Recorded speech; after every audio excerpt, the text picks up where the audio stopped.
السلام علیکم ورحمۃ اللہ وبرکاتہ. اہلاً وسہلاً ومرحبا بکم. کیسے ہیں آپ سب؟ سب مسکراتے ہوئے لگ رہے ہیں ماشاءاللہ. ٹھیک ہے سب. اللہ سبحانہ وتعالیٰ آپ سب کو خیریت سے رکھیں اور اپنی حفاظت میں رکھیں. آمین. آج ہماری تعلیم القرآن کے اس کورس کے ڈے 50 میں آپ سب کو ویلکم کرتی ہوں. اللہ تعالیٰ کا احسان ہے کہ آج ہمارا 50th ویک ہے. اللہم اہدنی وسددنی.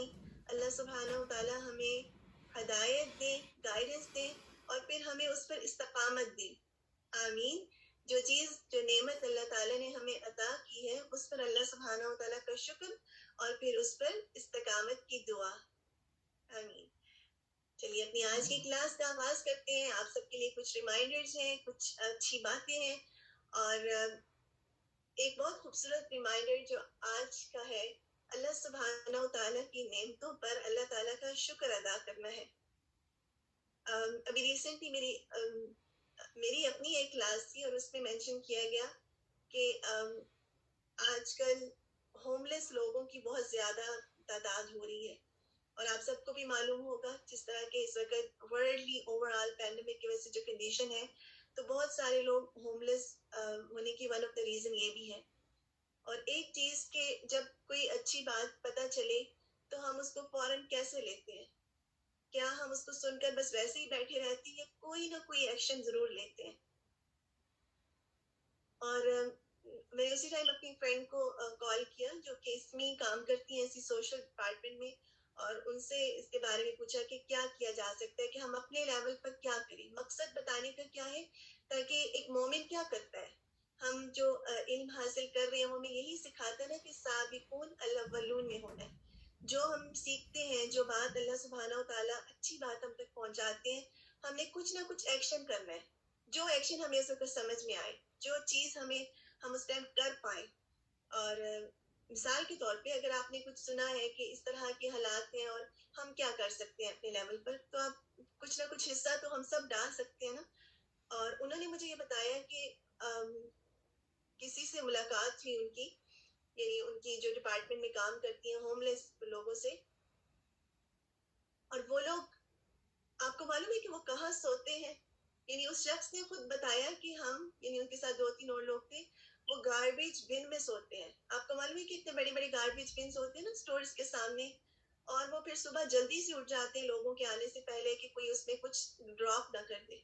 اور وہ گاربیج بن میں اس لیے سوتے ہیں کہ وہ ان گاربیج کے اندر اپنی گرمی حاصل کرنا چاہتے ہیں، کیونکہ آپ سب کو معلوم ہے کہ اتنی شدید سردی ہے باہر، اور ایسے میں وہ اس کے اندر اپنی گرمی حاصل کرتے ہیں. اور نیند کے لیے اللہ سبحانہ وتعالیٰ کا شکر ادا کرنا چاہیے ہم سب کو، اور یہ کہ ہم اپنے اپنے لیول پر کیا کر سکتے ہیں. تو آپ لوگ ضرور سوچئے گا. اور آپ کو اللہ تعالیٰ نے علم دیا ہے، ہم سب کو اللہ سبحانہ وتعالیٰ نے نعمتیں عطا کی ہیں نا. وَإِن تَعُدُّوا نِعْمَةَ اللَّهِ لَا تُحْصُوهَا إِنَّ اللَّهَ لَغَفُورٌ رَحِيمٌ. اگر تم اللہ کی نعمتوں کو گننا چاہو تو گن نہیں سکتے. حقیقت یہ ہے کہ وہ بڑا ہی درگزر کرنے والا اور رحیم ہے. ہم سے اللہ سبحانہ وتعالیٰ سے دعا ہے کہ ہم سے نعمتوں کا اس طرح سوال نہ ہو، کیونکہ نعمتوں کو پانے کے بعد آزمائش ہے نا ہر نعمت. ہم تو دارالعمل میں ہیں، یہ جو دنیا ہے یہ دارالعمل ہے، عمل کی جگہ ہے، یہ دارالجزا تو نہیں ہے. جزا ہمارے اعمال کی ہمیں اس دنیا میں ملے گی. تو ابھی جو نعمتیں اللہ سبحانہ وتعالیٰ ہمیں دیتے ہیں ان کے بارے میں ہم سے سوال ہوگا. جن کے پاس نہیں ہے ان کا بھی ٹیسٹ ہے، اور جن کے پاس ہے ان کا بھی ٹیسٹ ہے. تو اس شکر کے ساتھ اپنی صبح کا آغاز کرتے ہیں، اس دعا کے ساتھ کہ اللہ سبحانہ وتعالیٰ ہم سب کو اس بات کی ایبلٹی دے کہ ہم کسی نہ کسی لیول پر اپنے اراؤنڈ میں بھی سب کی ہیلپ کر سکیں، کسی لیول پر اپنی استطاعت کے مطابق. اور پھر یہ ہے کہ جو اللہ تعالیٰ نے ہمیں دیا ہے، مائک اوپن ہے، آپ اسے آپ لوگ اپنا مائک بند کر لیجیے.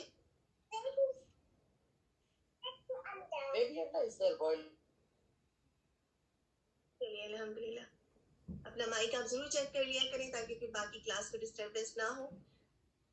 اور پھر یہ کہ جو گھر اللہ تعالیٰ نے ہمیں دیے ہیں، دیکھیے ہمارے پاس گھر ہیں اور بلینکٹس ہیں اور بیڈز ہیں اور پھر اتنے نرم بستر ہیں اور ان پہ ہم سوتے ہیں، کتنے سکون ہے نا اس میں. کتنی بڑی نعمت ہے اللہ تعالیٰ کی.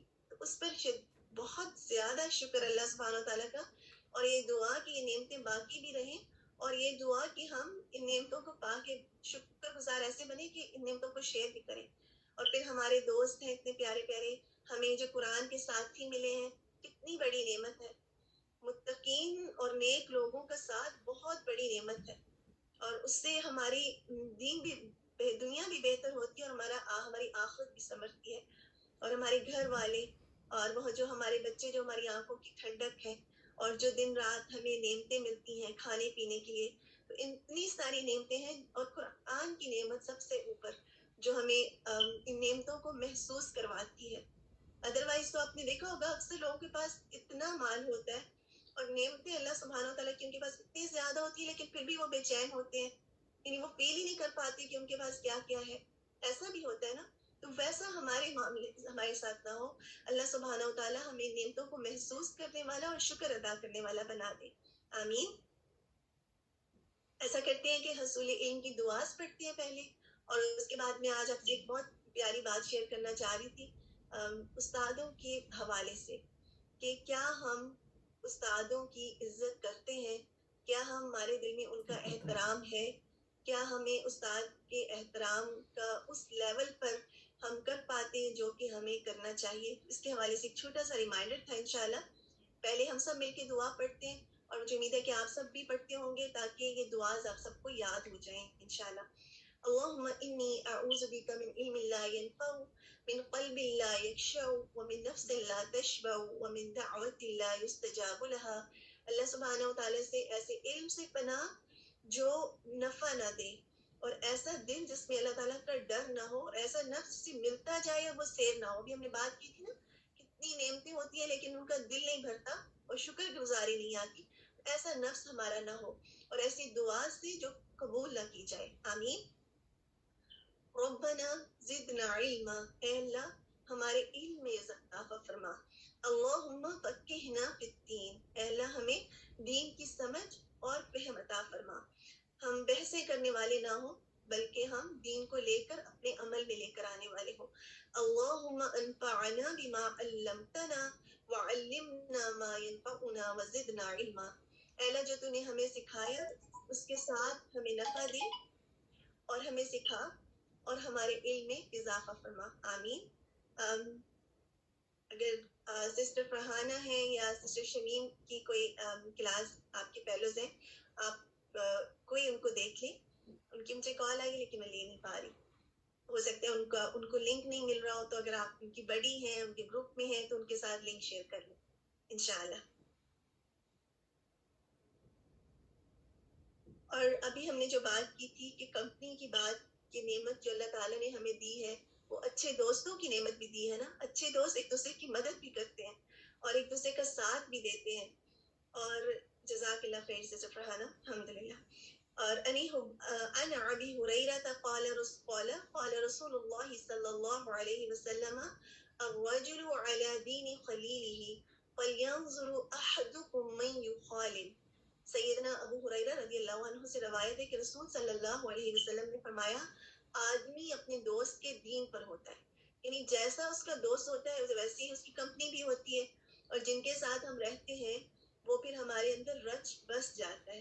اس لیے ہمیں اپنی کمپنی کو بہت ضروری ہے کہ دیکھیں ہم کن کے ساتھ دوستی کرتے ہیں اور کن کے ساتھ ہمارے تعلقات ہیں.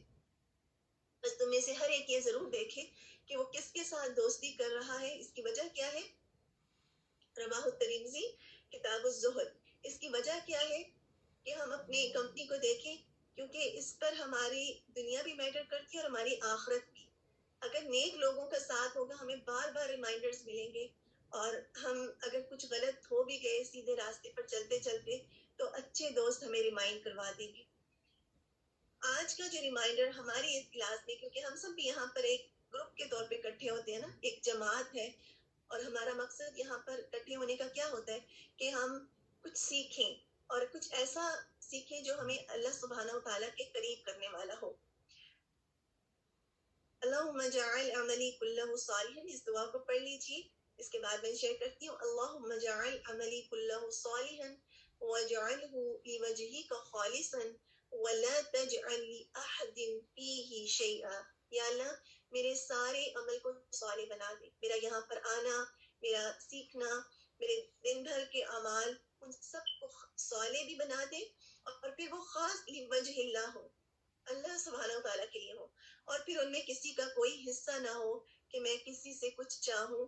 میری تمام تمنائیں، میری تمام امیدیں اللہ سبحانہ تعالیٰ سے وابستہ ہوں. آمین. استادوں کے احترام کے حوالے سے ایک چھوٹا سا واقعہ ہے، آپ سب غور سے سنیے گا انشاءاللہ. ابراہیم النخعی رحمۃ اللہ کوفہ کے ایک اسکالر تھے. آپ تابعی تھے، یعنی آپ نبی صلی اللہ علیہ وسلم کے صحابہ کرام سے مل چکے تھے. یعنی تابعی وہ ہوتے ہیں جو صحابہ کرام سے ملے ہوں یا انہوں نے ان سے کچھ سیکھا ہو، جن میں انس بن مالک رضی اللہ عنہ اور عائشہ رضی اللہ عنہا شامل ہیں. یعنی وہ ان سے ملے تھے اور انہوں نے ان سے علم بھی حاصل کیا تھا، یعنی ان کو دیکھا تھا. ابراہیم النخعی جن کے بارے میں ہم بات کر رہے ہیں، جو کہ کوفہ کے اسکالر تھے اور تابعی بھی تھے، ان کے طالب علم تھے ایک، اور ان کا نام تھا حماد ابن ابی سلیمان. نام تھا حماد ابن ابی سلیمان. وہ اپنے استاد ابراہیم النخعی سے ملنے گئے. ایک دن انہوں نے ان کو کچھ گوشت لانے کے لیے بھیجا. یعنی جو استاد تھے حماد ابن ابی سلیمان کے، ان کے استاد ابراہیم النخعی نے ان سے کچھ گوشت منگوایا کہ آپ کچھ گوشت میرے لیے لے آئیں. حماد ابن ابی سلیمان کے والد نے اپنے بیٹے کو آتے ہوئے دیکھا. یعنی وہ جب مارکیٹ سے آ رہے تھے اور ان کے پاس ایک باسکٹ تھی اور اس میں گوشت تھا، تو ان کے والد نے دیکھا کہ ان کا بیٹا ایک باسکٹ اٹھا کے لے کے جا رہا ہے اپنے استاد کے لیے. تو ان کو اچھا نہیں لگا. جیسے ان کو بعض کا پیرنٹس اپنے بچوں کے بارے میں بہت ٹچی ہوتے ہیں نا، کہ وہ کچھ کام اگر کریں تو ان کو فیل ہوتا ہے یا کسی کے لیے وہ کر رہے ہیں اتنی محنت، تو ان کو اچھا نہیں لگا اور وہ ان سے ناراض ہوئے اور ان کے ہاتھ پر اس طرح سے مارا کہ وہ باسکٹ ان سے گر گئی. اور پھر حماد ابن ابی سلیمان نے وہ چیزوں کو دوبارہ سے اکٹھا کیا اور باسکٹ میں ڈالا اور استاد کے پاس وہ باسکٹ لے گئے. کافی سال کے بعد ابراہیم النخعی وفات پا گئے. تو حدیث کے جو علماء تھے اس وقت کے، وہ اپنے درمیان کسی کو لیڈر بنانا چاہتے تھے، کیونکہ پہلے ابراہیم النخعی تھے اور اس کے بعد وہ کسی اور کو اپنا لیڈر بنانا چاہتے تھے. وہ سب مل کر، تمام بڑے بڑے علماء کی جماعت مل کر حماد ابن ابی سلیمان کے گھر گئی. اور انہوں نے جب دروازے پہ نوک کیا تو ان کے والد جو تھے حماد ابن ابی سلیمان، انہوں نے دروازہ کھولا. اور جب انہوں نے دروازہ کھولا تو انہوں نے بتایا کہ ہم آپ کے بیٹے سے ملاقات کے لیے آئے ہیں، یعنی ہمیں ان سے ملوا دیجیے، حماد ابن ابی سلیمان سے. اور جب ان کے والد گئے اور انہوں نے دیکھا کہ یہ سب ان کو ایز اے لیڈر چننا چاہ رہے ہیں، تو انہوں نے اپنے بیٹے سے کہا کہ میں دیکھ رہا ہوں کہ یہ وہ باسکٹ تمہیں کہاں لے گئی ہے. وہ باسکٹ جو اپنے استاد کے لیے وہ اٹھایا کرتے تھے، وہ ان کو کہاں لے گئی ہے. ان کا مقام کتنا بلند ہو گیا ہے کہ اتنے بلند پایا علماء ان سے ملنے کے لیے آئے ہیں اور وہ ان کو اپنا لیڈر بنانا چاہتے ہیں. کتنی زبردست بات ہے نا، کہ استاد کی خدمت کا کیسا اجر ان کو ملا. اور ابھی آگے بھی ہے کہ حماد ابن ابی سلیمان جانتے ہیں کون تھے؟ یہ امام ابو حنیفہ رحمۃ اللہ علیہ کی استاد تھے. اور امام ان کے استاد کے جو شاگرد ہیں، آگے دیکھیے وہ کیسے تھے. امام ابو حنیفہ رضی اللہ عنہ جو کہ بہت بلند پایا امام ہیں، آپ سب ان سے واقف ہیں. وہ کہتے ہیں کہ میں نے کبھی اپنی ٹانگوں کو اپنے استاد حماد بن ابی سلیمان کے گھر کی طرف نہیں کیا. اب دیکھیے، آپ اس میں نوٹس کریں کہ ابراہیم النخعی کے جو طالب علم تھے حماد ابن ابی سلیمان رحمۃ اللہ علیہ، کتنے احترام کرنے والے تھے اپنے استاد کی. اور پھر آگے سے اللہ سبحانہ وتعالیٰ نے ان کو کیسا اسٹوڈنٹ دیا. امام ابو حنیفہ جو ان کے اسٹوڈنٹس میں سے تھے، وہ کیسی عزت کرنے والے تھے کہ وہ کہتے ہیں کہ میں نے کبھی اپنی ٹانگوں کو اپنے استاد حماد ابن ابی سلیمان کے گھر کی طرف نہیں کیا، حالانکہ میرے اور ان کے گھر کے درمیان 7 گلیوں یعنی 7 اسٹریٹ کا فاصلہ ہے. اس سے سمجھ میں آتا ہے کہ استاد کا احترام اور استاد کی عزت کرنا کتنا ضروری ہے. اور یہ جو وہی باادب لوگ تھے، اور پھر اللہ سبحانہ وتعالیٰ نے استاد کے احترام کی وجہ سے ان کو اتنا بلند مرتبہ بھی دیا نا. اب دیکھیں امام ابو حنیفہ کا مقام کتنا زیادہ ہے، لیکن ان کے اندر ادب کتنا زیادہ تھا. تو اللہ سبحانہ و تعالیٰ جب کسی کو کوئی نعمت دیتے ہیں تو اس کی ایک وجہ ہوتی ہے کہ اللہ سبحانہ و تعالیٰ اس کے اندر کوئی خاص کوالٹی پاتے ہیں. تو ہم سب بھی اپنے اندر کچھ ایسی کوالٹیز کو واچ کریں کہ کیا میرے اندر یہ خصوصیات پائی جاتی ہیں. جزاک اللہ خیر کثیر سسٹر روحی. انشاءاللہ میں اس کو 2 منٹ میں پائل اپ کرتی ہوں. تو اس میں یہ ہے کہ کچھ پوائنٹس ہیں کہ کیا میں استادوں کی عزت کرتی ہوں, احترام کرتی ہوں اور ان کو ویلیو کرتی ہوں. کبھی استاد کا نام نہیں لینا چاہیے, ان کو احترام کے ساتھ بلانا چاہیے. اب دیکھیے یہاں ہمارے جس کلچر میں ہمارے بچے گرو اپ ہو رہے ہیں وہاں پہ ٹیچر کا نام لیا جاتا ہے, لیکن اگر ٹیچر کے نام کے ساتھ مسز لگا دیا جاتا ہے یا مسٹر لگا دیا جاتا ہے تو یہ بھی ایک طرح کی رسپیکٹ بظاہر دینا ہے, کیونکہ ہم ان کو اس طرح کے القاب سے نہیں لگاتے. لیکن ڈائریکٹ اگر آپ کسی کو کہیں, اگر یہاں کے جو ٹیچرز ہیں جیسے رابرٹ کو رابرٹ کہہ دیں, اس کی جگہ پہ مسٹر رابرٹ کہہ دیں تو اٹس بیٹر. اسی طرح ہم کسی کو کسی کا نام لے لیں, جیسے میرے سامنے سسٹر روحی کا نام نظر آ رہا ہے, اگر آپ اپنے جی آئی کو نام لے کر پکاریں کیسا لگے گا؟ اپنی ٹیچر ہے نا وہ آپ کی, تو ان کو نام لے کر پکاریں گی, ڈائریکٹ روحی کہیں تو اچھا تو نہیں لگے گا, یہ تو احترام کے اگینسٹ ہے. تو آپ ان کو سسٹر روحی کہہ کے بلا لیں یا کوئی اس طرح کا ساتھ میں احترام کے طور پہ اٹیچ کر لیں تاکہ احترام ظاہر بھی ہونا چاہیے, صرف دل میں نہیں ہو, وہ آپ کے عمل سے بھی ظاہر ہو. اسی طرح استاد کے سامنے اونچی آواز میں بھی نہیں بولنا چاہیے, یعنی ایسا بولنا استاد کی موجودگی میں یہ بھی احترام کے منافی ہے. اسی طرح ان کے ساتھ آرگیومنٹ بھی نہیں کرنا چاہیے, حق بات ضرور کہنی چاہیے. جیسے ابراہیم علیہ السلام نے اپنے والد کا احترام کرتے تھے اور انہوں نے ان کو حق بات بتا دی کہ آپ شیطان کے دوست نہ بنے اور یہ کہ اس طرح سے آپ آخرت میں ناکام ہو سکتے ہیں. حق بات ان کو بتا دی, لیکن ساتھ میں انہوں نے احترام کو بھی رکھا. تو حق بات ضرور کہیں لیکن احترام کے اگینسٹ نہیں جائے. اسی طرح ٹیچرز جو انسٹرکشنز دیتے ہیں, جو گائیڈ لائنز دیتے ہیں, جیسے امام جو ابراہیم النخعی تھے, انہوں نے عام سا کام کہا تھا نا کہ گوشت لے آئیں. اب وہ کہتے ہیں کہ میں تو پڑھنے کے لیے آیا ہوں, آپ مجھے کام بتا رہے ہیں, میرے ٹیچر کیسے ہیں اور مجھ سے گھر کے کام بھی لیتے ہیں. تو انہوں نے احترام کی وجہ سے ان کے کام بھی کیے اور اس کی برکت کا فائدہ بھی اٹھایا. تو اللہ سبحانہ و تعالیٰ ہم سب کو وہ آداب دے دیں جس کے ذریعے اللہ سبحانہ و تعالیٰ ہم سے راضی ہوں اور ہمیں بھی وہ نعمتیں حاصل ہوں جو اس سے پہلے بہت جو علماء کا جو طریقہ تھا, جو ہمارے تابعین کا طریقہ تھا, جو ہمارے صحابہ کرام کا طریقہ تھا. اللہ سبحانہ تعالیٰ سب کو دے, آمین. چلیے الحمدللہ, آج کا جو ہمارا ٹارگیٹ تھا یہاں تک ہمیں کلاس میں پلے کرنا تھا, اللہ تعالیٰ کا احسان ہے ہم نے پلے کر لیا. کچھ پارٹ رہتا ہے انشاءاللہ آپ لوگوں کے لیے ہوم ورک ہوگا 10 سے لے کر 20 منٹس تک انشاءاللہ. لاسٹ لیسن اور اس کا آپ کو بھیج دیا جائے گا, آپ اس کی تفسیر کو سن لیجیے گا. آج کا لیسن بہت خوبصورت ہے, لگتا ہے آپ سب کو ایسا لگ رہا تھا کہ اللہ سبحانہ و تعالیٰ ہم سے بات کر رہے ہیں. اللہ کا کلام ہے نا, اور یہ قرآن کا معجزہ ہے.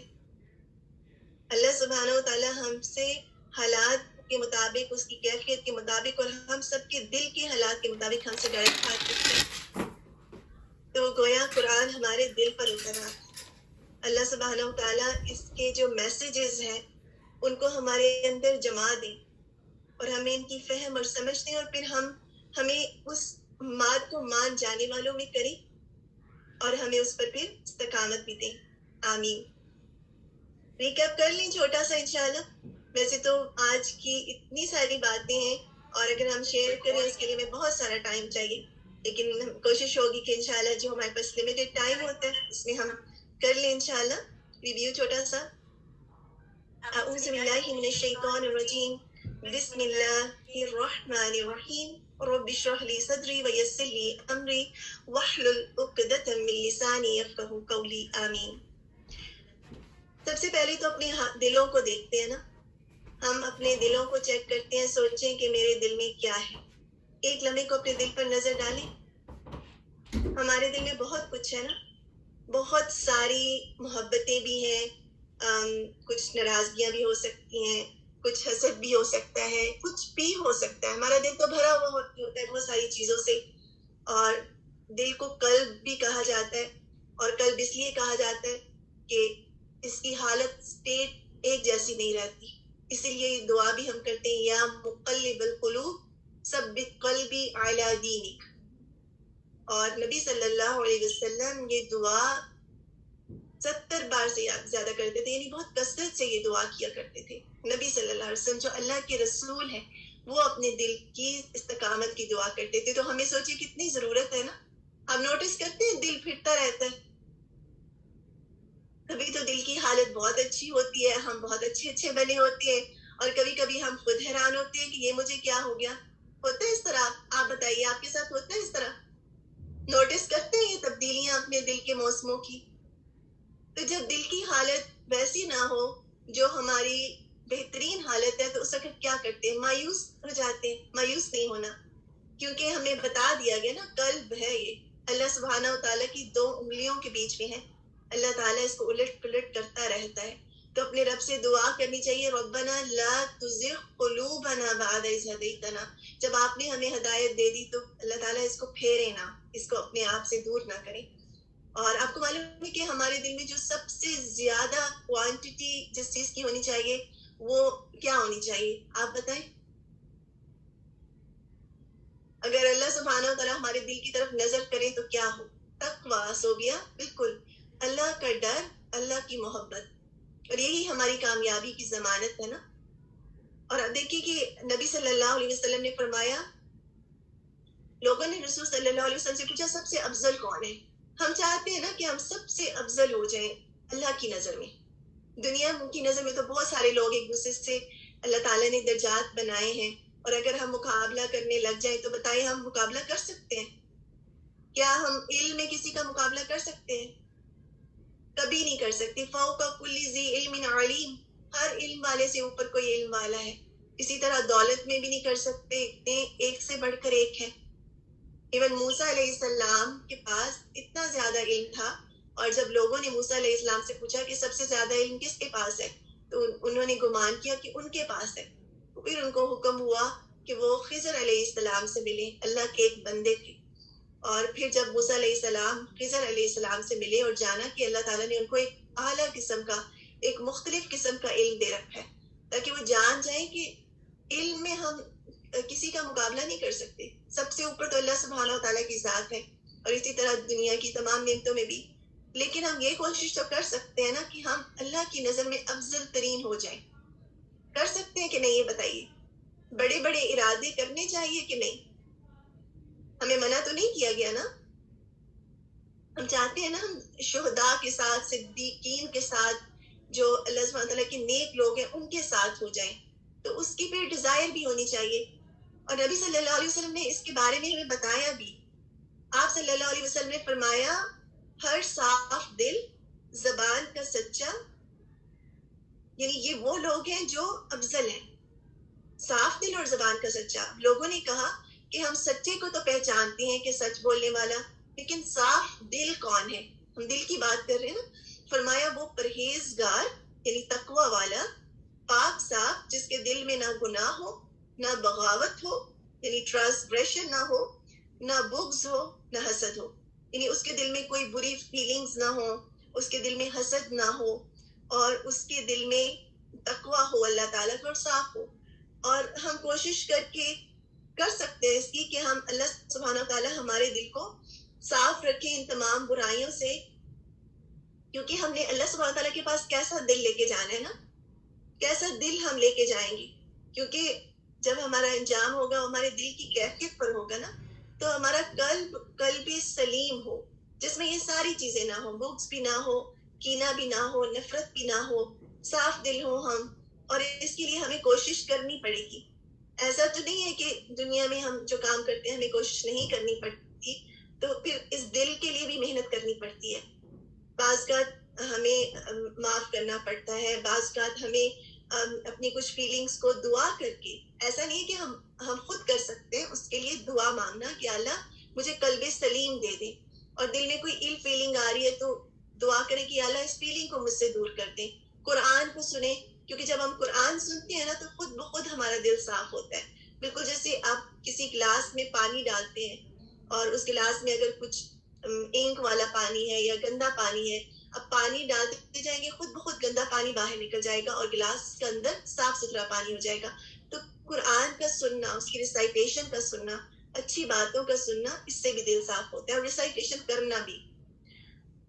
اور قیامت کے دن جو اللہ تعالیٰ کے پاس ہمارا جو کس بنیاد پر ہم جج کیے جائیں گے نا، ہم اس بات پہ تو نہیں جج کیے جائیں گے کہ میرے پاس کتنے ڈریسز ہیں اور میرے پاس کتنی اچھی گاڑی ہے، میرے پاس کتنے اچھے جوتے ہیں، اور میرے بچوں کے پاس کتنا نالج ہے، وہ کس ڈگری پر پہنچے ہوئے ہیں، وہ کیا کیا جابس کر رہے ہیں. یہ تو نہیں پوچھا جائے گا. کیسا ہی ہے، یہ دنیاوی چیزیں تو خود اللہ تعالیٰ نے دی ہیں، ان کی بیس پر ہم جج نہیں کیے جائیں گے. اللہ سبحانہ و تعالیٰ ہمیں کس بات پر جج کریں گے؟ نبی صلی اللہ علیہ وسلم نے فرمایا اللہ تعالیٰ تمہاری ظاہری صورت کو، یعنی ہماری شکلوں کو اور ہمارے مالوں کو نہیں دیکھتا، بلکہ اللہ تعالیٰ تو ہمارے دلوں کو دیکھتا ہے اور ان ایکشنز کو دیکھتا ہے، دلوں کے اعمال کو دیکھتا ہے. کتنا ضروری ہے نا کہ ہم اپنے جو مین چیز ہے اس پر فوکس کریں. ظاہری چیزوں کے بجائے ہم اسپرچل طور پہ اپنے اندر کو صاف کریں تو ظاہریت خود بھی صاف ہو جائے گی. ہمارے چہرے پہ خود ہی چمک آئے گی جب ہمارا دل اندر سے صاف ہوگا. اچھا، آج جو ہم نے بات کی تھی نا کامیابی کی، سکسیس کی، اور اللہ سبحانہ و تعالیٰ نے اس کے بارے میں ذکر بھی کیا کہ کیسے کامیاب ہو سکتے ہیں. چلیں آپ پہلے بتائیں کہ کامیابی کے دو کون سے اصول آج ہم نے سیکھے.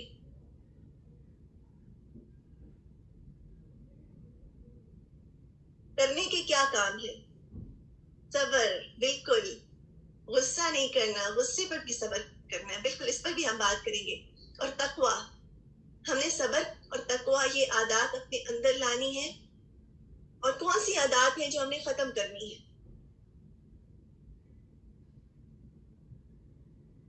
ثابت کرنی، ٹھیک ہے.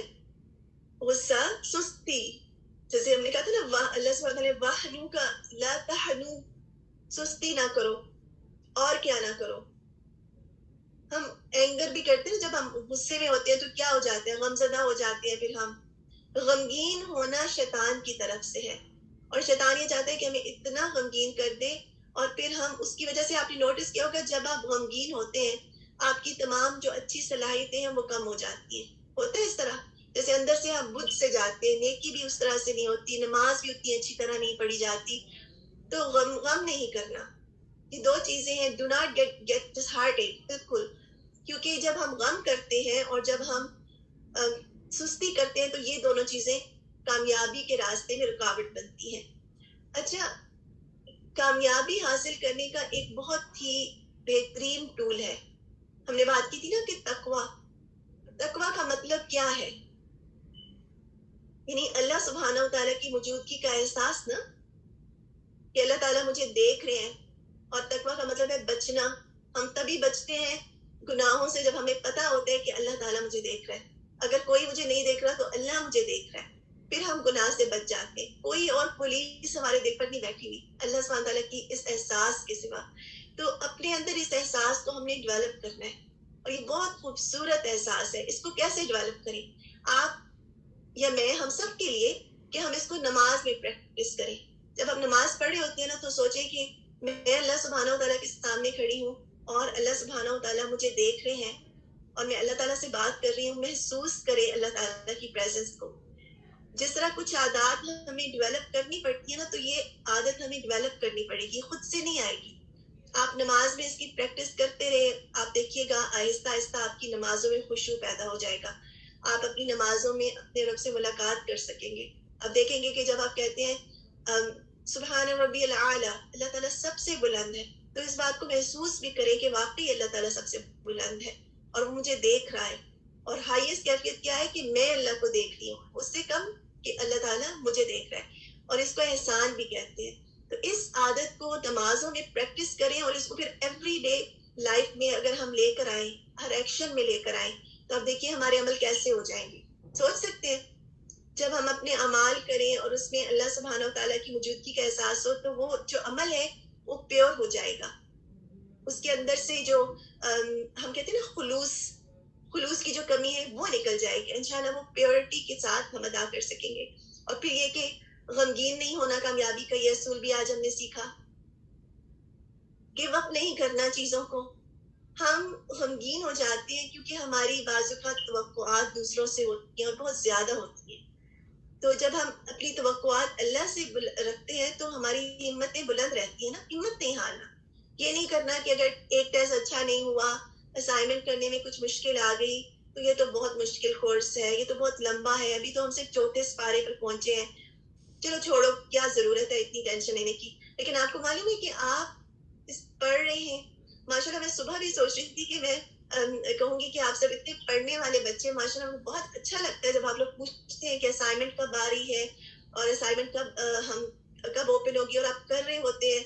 تو آپ دیکھیے کہ اگر یہ نہ کرے ہوتے آپ سب بھول جاتے نا, پڑھنا لکھنا تو بھول ہی جاتے, انلیس کہ ہم جاب کر رہے ہیں. اور اگر ہم جاب نہیں کر رہے تو پھر اگر جاب بھی کر رہے ہیں تو وہ بھی ضروری تو نہیں کہ ہم اس کو پڑھائی کی جاب ہی ہو.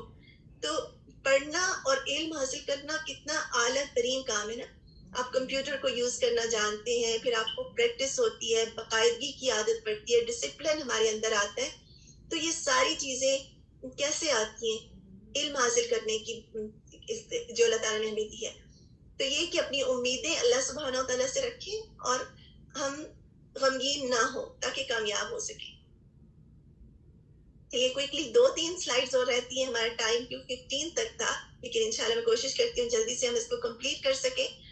اچھا, یہ جو آپ کو بوٹل نظر آ رہی ہے, اس کا تو ڈھکن تھوڑا سا کھلا ہوا ہے. مجھے ایسی بوٹل نظر نہیں آئی تھی جس کی ڈھکن بھی بند ہو اور یہ فیلنگ بھی محسوس ہو کہ بوٹل کے اندر کیا کچھ بھرا ہوا ہے نا, اور وہ نکلنا چاہ رہا ہے.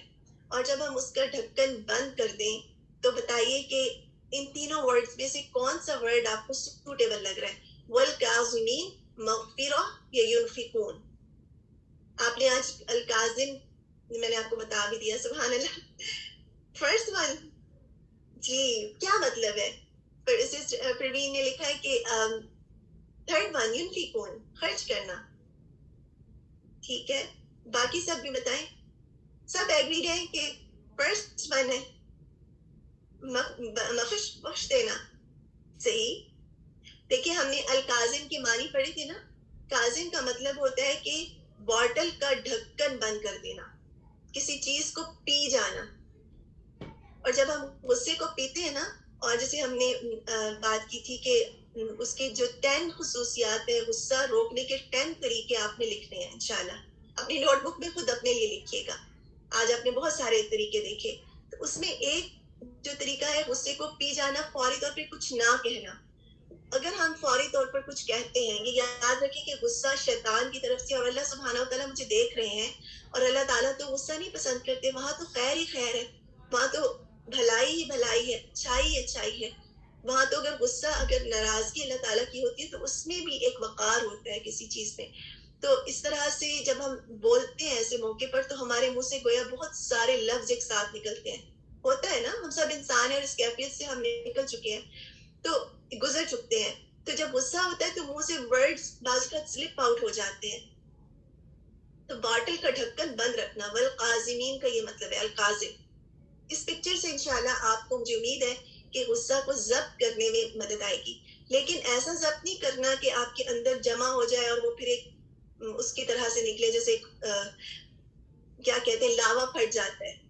اس غصے کو اللہ کی خاطر جب ہم کریں گے نا, اعوذ باللہ پڑھیں گے اور دوسرے کی کیفیت کو بھی انڈرسٹینڈ کریں گے, اللہ تعالیٰ سے دعا کریں گے, تو اس غصے کو ہم نے اندر جمع نہیں رکھنا, اس کو اپنے اندر سے زائل کرنا ہے. اس کے لیے دعا مدد دے گی, نماز مدد دے گی انشاءاللہ, اور پھر آہستہ آہستہ آپ نارمل فیل کریں گے انشاءاللہ. اس پہ ہم بہت لمبی بات کر سکتے ہیں لیکن ہمارا ٹائم اس طرح سے ہے. تو اس کا جواب ہے الکاظمین. کوئکلی آپ بتائیے گا کہ یہ جو آپ کو ہیلمٹ کی پکچر نظر آ رہی ہے, اس سے کیا ورڈ آپ کے ذہن میں آتا ہے؟ والکاظمین, مغفرہ یا ینفقون؟